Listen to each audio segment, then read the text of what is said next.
everyone, welcome to EduVibe. I'm Krishan, and on this channel we will make chemistry, physics and math simple, clear and easy to understand. If chemistry ever felt confusing to you, don't worry, you are on the right place.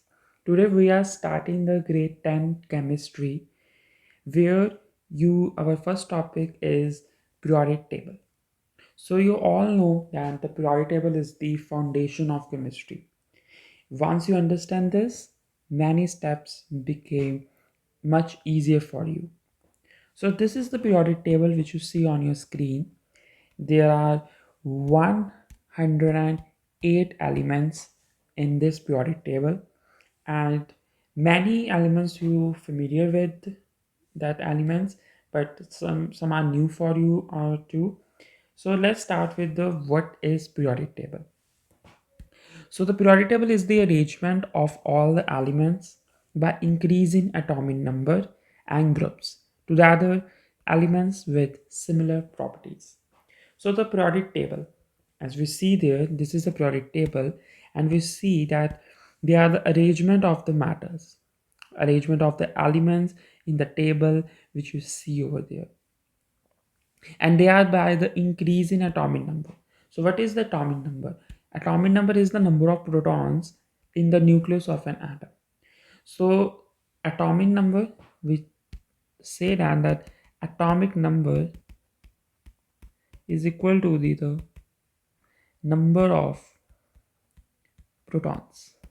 So atomic number is equal to number of protons. So what is the atomic number? Atomic number is the number of protons. And over there, the numbering over there, you see the numbering 1, 2, 3, 5, 6, 7, 8. These numberings are called the atomic number of that particular element. So not you if we talk about the atomic structure of any element, so we have three parts of that structure. We have protons, new electrons and the neutrons. The protons are the positively charged ion, electrons are negatively charged ion, and neutrons are the neutral. It means they have the zero charge on it. They have no charge.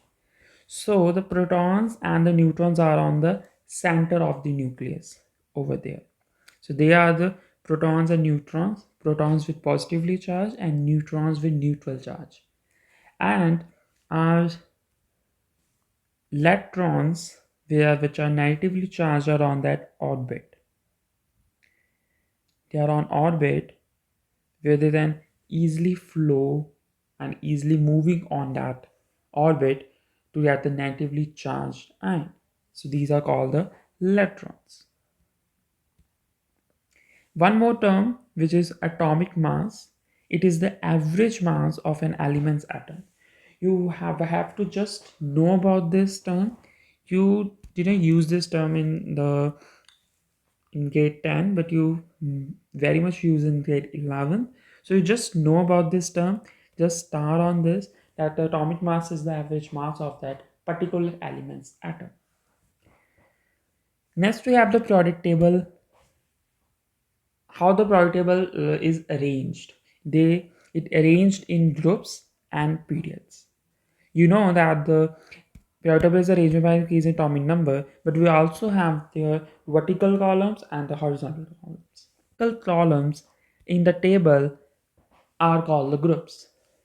You can see over there you have 1, 2, 3, 4, 5, 6, 7, 8, 9, 10, 11, 12, 13, 14, 15, 16, 17, and 18. These all are in the vertical. So these are called the groups from 1 to 18. And then we have periods.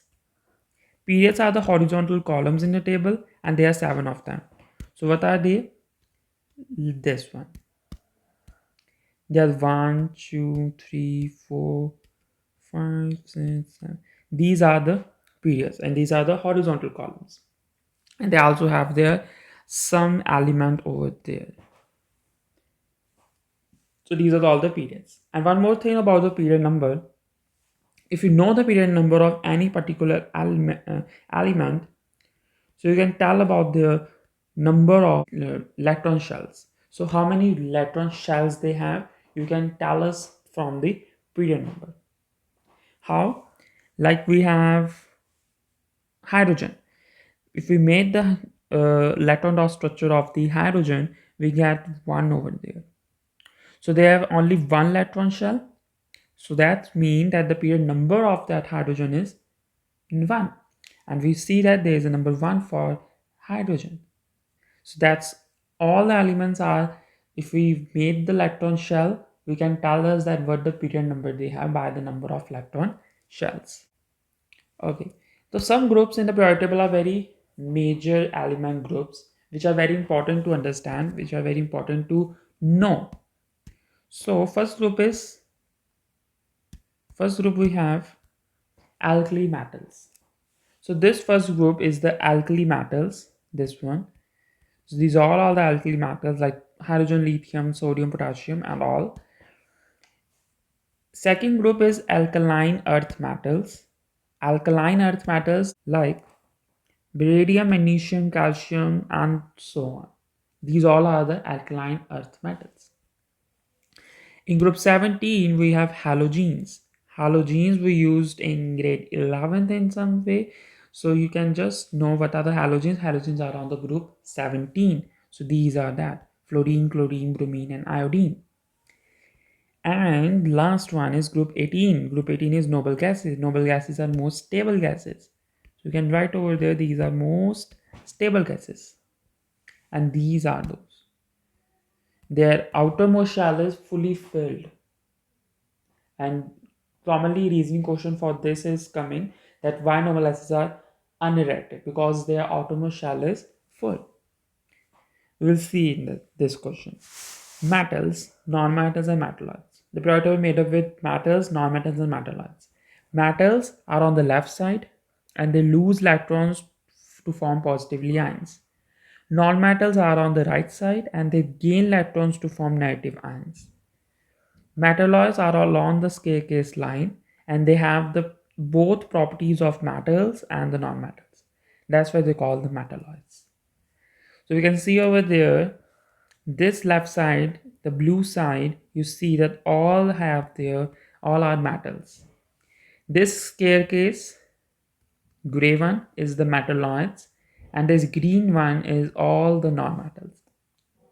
So the distribution of metals, non-metals and metalloids are on the periodic table. So there's a question for periodic table.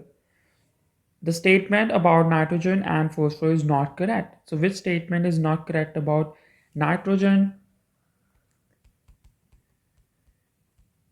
and phosphorus? So first phase, both are in the same group of the periodic table. Is they both are on the same periodic table? Let's see from there. We have nitrogen over there and potassium over there. Is they on the same group? Yeah, they are on the same group. So this statement is right for this, but we want the incorrect one. So this statement is not valid.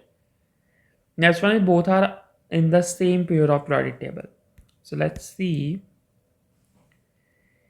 Nitrogen is on number 2 and the phosphorus is number on 3. So they are not on the same period, but they tell that both are in the same period.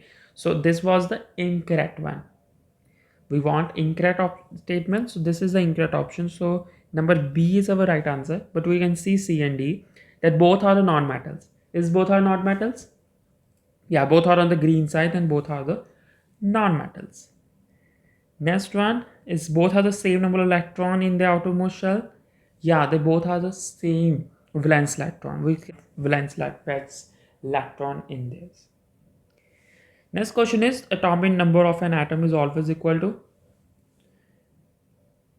number of protons. So these are the now we have some elements. There are 20 of them, and these elements you have to know because these elements are commonly used in grade 10th or in grade 11th too. To get memorize this, we have a mnemonic for this. So we have to see that mnemonic is very helpful for you to understand these 21. You just You just memorize this statement to know all the elements in the sequence order. Like the one said, the high he lights big boys carry nice oranges for neaty naughty monkeys, always sing pretty songs clearly are like cats. So these are the elements which mention in that. And you memorize all the 20 elements in this table. Next question is about periodic table. Classify as the metal, non-metal, and the metalloid. This is boron. So boron is over there and it is a metalloid. So you can put this over there. Next one is sodium. So sodium is the metal, we all know. Sodium is over there. So sodium is metal. We have silicon. Silicon over there. Silicon is again the metalloid. We have chlorine. Chlorine is the metal over there. We know that. Potassium is again the metal over there. Sulfur is the non-metal, and the copper. Copper is the metal. The commonly question which come on grade 10th exam. Next are the reasoning questions for periodic table. You commonly seen the questions on exam. The first question which I told you earlier, that why noble gases are radioactive? Because their outermost electrons are full and making them more stable, unlikely to gain, loss, and shell, because the outermost electron shell are full. So that's why the noble gases are unradioactive. Periodic table. Use the periodic table to predict which element is more reactive, potassium or the sodium. Explain your answer. So we know that potassium is more reactive than sodium. But how? Because the potassium is below in sodium in group 1. So its valence electron is further from the nucleus and easier to lose, make it more reactive.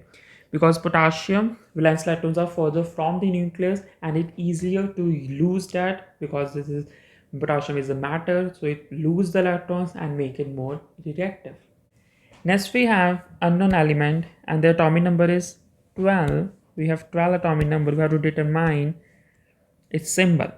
So firstly we have to determine the symbol. On the 12 atomic number we have which matter?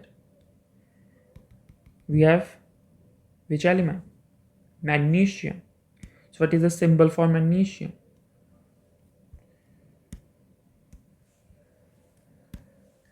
So for magnesium is Mg. So what is the group and the period for magnesium? So group for magnesium is number 2 and the period is 3. So group is 2 and period is 3. Next one is the number of valence electrons. We know that valence electron is equal to what? Valence electrons, you have to write over there that valence electrons is,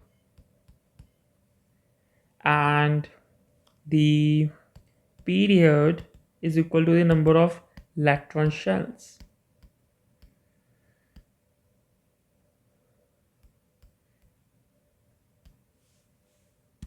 So over there you can write valence electrons are 2. It's a metal, metalloid, or the non-metal. So you know the magnesium is a metal because what is the reason for this? It loses electrons. So this is all for this grade 10 science, mainly the periodic table we learn. So if you have any questions, let me know comment section. Learning made simple with EduVibe, and learn smarter but not the harder. Please like, share and subscribe to my channel. See you in the next video. Till then, stay connected with EduVibe.